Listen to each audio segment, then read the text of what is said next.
эхний мэдээг хүргэе. Улсын хурлаа үндсэн хуулийн цэцгийн гишүүн Үлзий сайхныг өөрийн хүсэлтийнхэн дагуу үүрэгт ажилласан чөлөөлж Улсын хурлын тамгын газрын ерөнхий нарийн бичгийн дарга буюу тамгын газрын даргаар томилох эсхийг хэлэлцлээ. Улсын хурлын дарга учрал түүнд хамтран ажиллах санал тавьсан гэдэгч энэхүү томилгоо ерөнхий сайд Зандан шатрын парламентод хэр нөлөөтэйг харууллаа гэж үзэж болохоор байна. Улсын хурлаас өнөөдөр Үлзий сайхныг цэцгийн гишүүнээс чөлөөлж тамгын газрын даргаар ажиллуулах хэсэг асуудлыг хэлэлцлээ. Тамгын газрын дарга бол парламентын үйл ажиллагаа, дотоод зохион байгуулалт, төсөв, мэдээллийн урсгал зөвлөхүүдийн бүтцийг удирддаг, парламентын бодит эрх мэдлийн төв гэгддэг албан тушаалаа. Цэцгийн өндөр баталгаатай статусаа орхиж, энэ суудалд ирсэн нь карьерийн бууралт бус, харин парламентын аппаратын гол зангилаанд нөлөөтэй хүнээ оруулсан нь ерөнхий сайд Зандан шатрын ээлжид улс төрийн нөлөө болж байна. Эрх баригч намын даргын хуваар одоо манай намд ажиллаж исэн улс төрийн алба ажил хашиж исэн хэн нэгнийг оруулж ирэхийг би хүсээгүй. Их хурлын тамгын газрын ерөнхий нарийн бичгийн дарга бол дэгийн зөвлөх байх ёстой.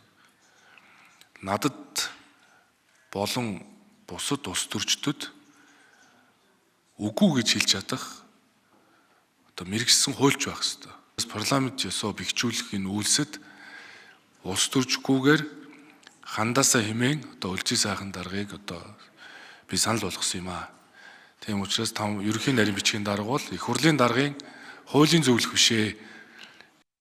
Засгийн газрыг огцруулах тогтоолын маргаан цэцдээр явагдах үед Үлзий сайхан нь улсын хурлын дэг, улсын хурлын бүрэн эрхийн асуудал дээр онлын хувьд илүү парламентын талд байр суурьтай байсан байж магадгүй гэх хардлага бий. Тиймдээ ч Үлзий сайхан үндсэн хуулийн цэцээс буусан нь үндсэн хуулийн цэцэд очих дараагийн гишүүн хэдийнэ тодорсон гэх таамаг байна. За энэ Үлзий сайхан дарга тамгын газрын даргаар тэгээ олонхоор хүч төрөө томилогдох баг. За энэ албан бичгийг өнөөдөр даруй явуулна. Гэтэл өөрөө үндсэн хуулийн цэцгийн гишүүн байх та. Улсын хурлын бүрэн эрхэд ноцтойгоор халтсан буюу 66-гийн 2/3-т байгаа зүйл заалтыг үл хошоож энэ шийдвэр гаргасантайгаа зөрчилдсөн ийм байдал одоо үүсэж байгаа. Тэгэхээр энэ дэр ямар байр суурьтай байх юм? Лав өөрийн чинь шагнасангүй. Энэ төрийн өндөр албан тушаалаас одоо ингээд бууж яхих бодоход. Тэгэхээр чи засгийн газрыг огцруулах тухай тогтоол дээр бас жоохон эсрэг байр суурь барьсан юм уу? Ямар нэг тийм эргэлзээ төрүүлсэн үү? Тэр цэцгийн гаргасан 9 гишүүний шийдвэр бол өөрөө олонхын шийдвэр бол байдаг. Тийм учраас хувь гишүүн болоод шийдсэн шийдвэрийн талаар бол үндсэн хуулийн цэцгийн гишүүн ямар нэгэн байр суурийг илэрхийлэх эрхгүй хуулиар хоригдсон бол байгаа.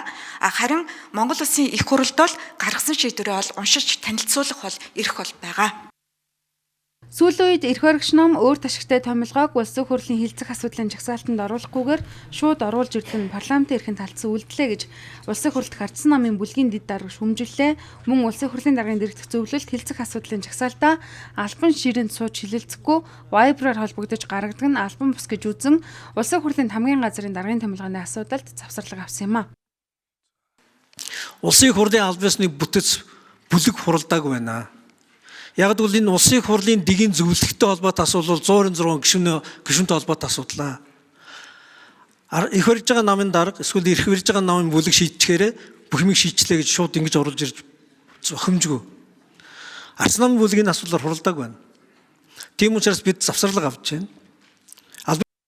Мөн энэ томилгоогоор эрх баригч намын аппаратын бодит удирдлага учралт бус харин Зандан шатрын фракцид би гэсэн мессежийг ч нийгэмд илгээж байна. Спикерийн зүгээс намын бүтэц фракцаас ангид парламентын засаглалын талаар мэрэгсэн хуульчийг дэргэдээ авч ажиллуулах зорилготой байсныг онцолсон. Гэхдээ Үлзий сайхан нь парламентын аппаратын төвд буцаж ирснээрээ Зандан шатрын нөлөө дахин баталгаажж байна гэж харж болох юм а.